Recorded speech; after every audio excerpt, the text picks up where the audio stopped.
turi mu bihe bishasha kandi igihe cyose ni vyiza ko vyama vyandikwa. Tuzoza turandika ku mwaka ariho dusohora tutumwaka havuzwe ibigenduku kugira ngo muri kazoza bazoze baramenya ingene vyagenze. Reka nce ku masonga kugira ngo mumenye intambwe tugeze ko iyo ariyo. Jewe nagize ibakwe, Imana irangirira neza, sinoha kubishingira intahe kuko iki gikorwa cy'Imana naragize amahirwe ndagikurikirana kuva ku ntango.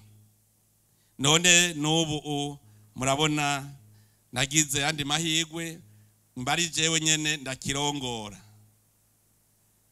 Iryo bonekerwa ryaje jewe navyiyumviye neza, amatwi mu yandi mu kanwa k'umukozi w'Imana. Twahuye mu 1998 duhurira mu gihugu cha Tanzania i Dar es Salaam. N'umurundi yagiye ahunga mugabo ubu yaramaze kuronka ubwene gihugu bwa Tanzania, avuga ikirundi neza, n'ubu turaganira. Niwe yatanguye kumpa ubutumwa bwa mbere. Yavuze ati twari tukiri mu byo kugwana, ati mwebwe muri ku rugamba Imana yategekanije, ati kandi ubwo rugamba muzorutsinda, mugabo uzotwara azoba ari umuntu yemera Imana, umuntu w'umusenzi, umuntu akijijwe. Ico gihe rero murumva nta numwe yiyumvira ko ivyo bintu bishoboka. Ariko mu 2001 niho ikoraniro kaminuza ry'umuhari witwa CNDD-FDD ryafata ingingo yuko ubu Imana ariyo duhaye ikibanza ca mbere. Iyo ngingo ikiba ariyo itangura mu mategeko agenga uwo muhari, birandikwa.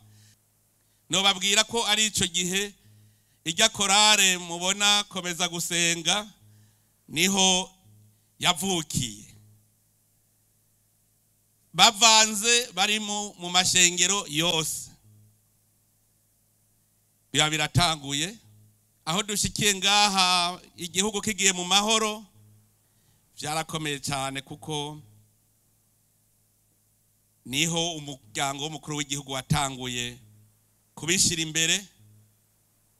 Twese abarundi tugahura tukamara iminsi turi imbere y'Imana tuyigina. None heraba nawe yaciye asigaranira ihanga mu mugambwe CNDD-FDD, ngenda kurongora ndi umunyamabanga mukuru. Niho twaca dusubira kwibuka iryo sezerano twasezeranye, duca turavuga yuko ku munsi wa kane ari umunsi wo kwiyegereza Imana no kwisonzesha. Hanyuma rero turavyura iryo sezerano. Naragize ibakwe rero tuja kuvyura iryo sezerano ari jewe ndi umunyamabanga mukuru w'umugambwe. Ico gihe rero abatabizi niho mwatanguye kubona ibimenyetso bimwe bimwe mu gihugu cy'u Burundi. Murazi yuko mu 2015 ijuru twavuga tuti ryarakorokeye ku Burundi, isi yose irubama ku Burundi, gushikaho urubanza tuza kurushingisha imbere y'Imana kuko nta wundi yaragitabara Burundi atari Imana. Ico gihe turi mu gikorane niho twabonye ingene Imana ikiza mu gikorane c'Ingozi. Ingene ijabutse ihanga ryayo, dusanga mu 2015 hari ico Imana yagomba kutwereka. Duca turibuka yuko bene Israeli mu kujabuka babinjira mu gihugu c'isezerano nabo nyene bagize ivyago. Hanyuma haraba igitangaza. Igitangaza cabaye ngaha mu Burundi, abashaka gutembagaza ubutegetsi, abashaka kuducanisha ngo abarundi rusubire gucanamwo, bagiye bamaze umwanya rumara bagiye nk'umuyaga. Niho twaciye tubona rero ko Burundi bwinjiye neza. Mu kujabuka Yorodani amazi ya ruguru yarahagaze, ayepfo aracikamo kubiramanuka, haca haba isi igadutse. Hanyuma Yosuwa acavuga ati umwe wese mu miryango ya bene Israeli nagenda afise ibuye ku rutugu kugira ngo n'umwana azovuka azamenye ivyabaye, azobaza ati iribuye n'igiki. Bace bibuka bati uruzi Yorodani rwaricemwo kubiri, bene Isirayeli barajabuka.